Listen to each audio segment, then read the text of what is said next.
Judging by your account, you seem pretty convinced that the Muslim Brotherhood will do well in the elections. What's the consequence if they win? What does Egypt look like after that? They will start, they won't come up with all the agenda from the beginning. They'll take it step by step. But if you look at the end result, I see an Egypt that could be thrown back into mid ages. I see laws. Into the Middle Ages? Yeah, because they will come up with laws that says you... I'm quite fanatic about my scotch in the evening. So, I mean, like, I don't like anybody telling me that I can't drink. Or I don't like anybody telling me how my wife should be dressed like. I mean, his mom is very, open-minded, beautiful, yes, and she dresses completely, I would say, in Saint-Tropez style, very little long, you know, so. So I'm sure she's not going to appreciate very much people telling her how she should be dressed, you know. And as trivial as these small things appear, but it is your personal freedom. Only God can make everybody accountable. He has not given a mandate or to someone to come on earth and tell us what to do. I mean, I am a Christian. I don't go and confess to my priest because I have a direct connection.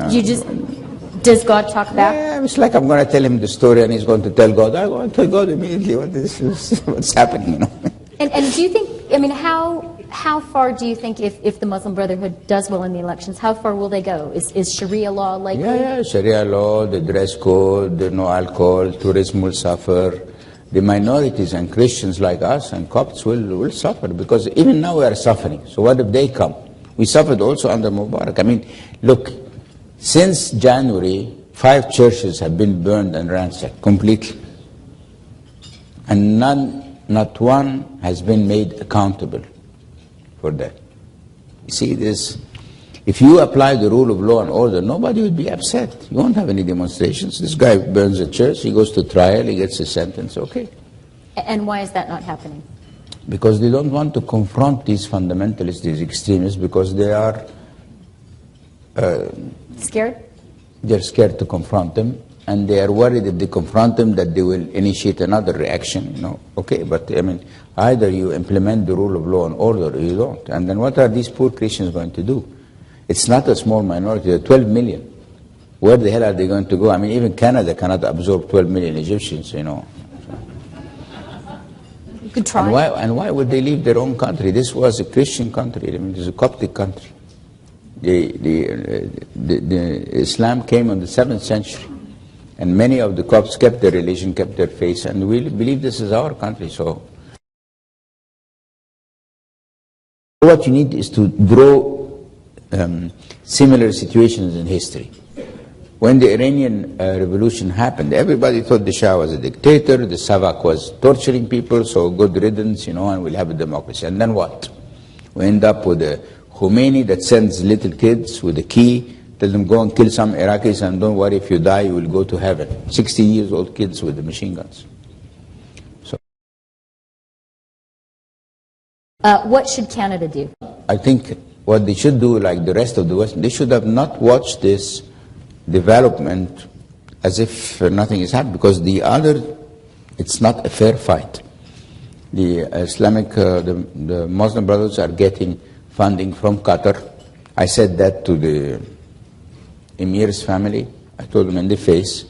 And what did he say? How did they respond? Well, they said it must have been Sheikh so-and-so or Sheikh so-and-so or this so. I don't know. I mean, it's $100 million for Qatar. It's like $1 from my pocket, you know, like, not a big deal, you know. So how would they know who did this? And they know. And Saudis are financing the Salafis. And these liberal people, or we are not financed by anyone.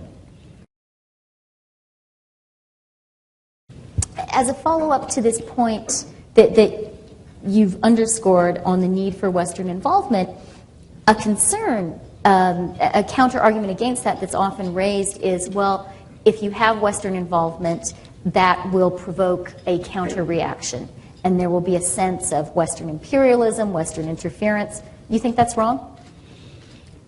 Well, I'm not talking about an open involvement, you know, because I mean, because the Qataris are not openly sending money to the Muslim Brotherhood. So this is an on-the-record call for clandestine just support? like the others. You just, I mean, there are two ways to do it. Or you send a message to the Qataris, do not send money or interfere in the Egyptian affair, and the same message to the Saudis, or you interfere. But you leave us victims to an unfair fight. This is just ridiculous. Is there any Erdogan in Egypt? Sorry? Is there any Erdogan or any Ataturk in Egypt that you see right now?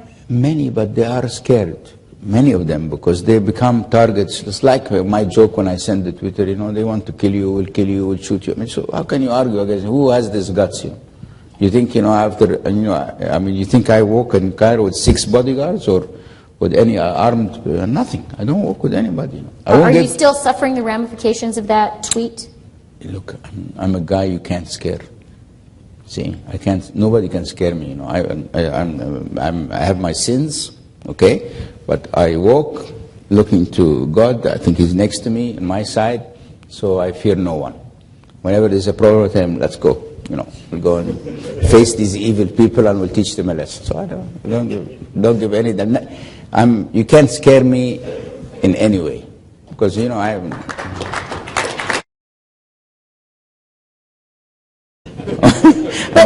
But you did turn off your cell phones. No, that's a different story, because our license, unfortunately, said that the government has the right to ask us for security reasons to terminate the service. And if we don't do that, then our license gets cancelled, which means I am, as a chairman of the company, can be prosecuted by my shareholders because I have vanished billions of value because I didn't obey the license agreement. A deal is a deal, whether it's right or wrong. But who would have imagined when we signed that deal that the government would want really to shut down the service because of the demonstrations? So we had no choice. You don't regret that decision?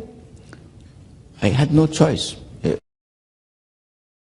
We're going to go out. I have my son here, and you're going to go out. We've got a bunch of guys here, and we're going to get drunk because we're not sure when I go back to Egypt, they still be serving alcohol or not. So.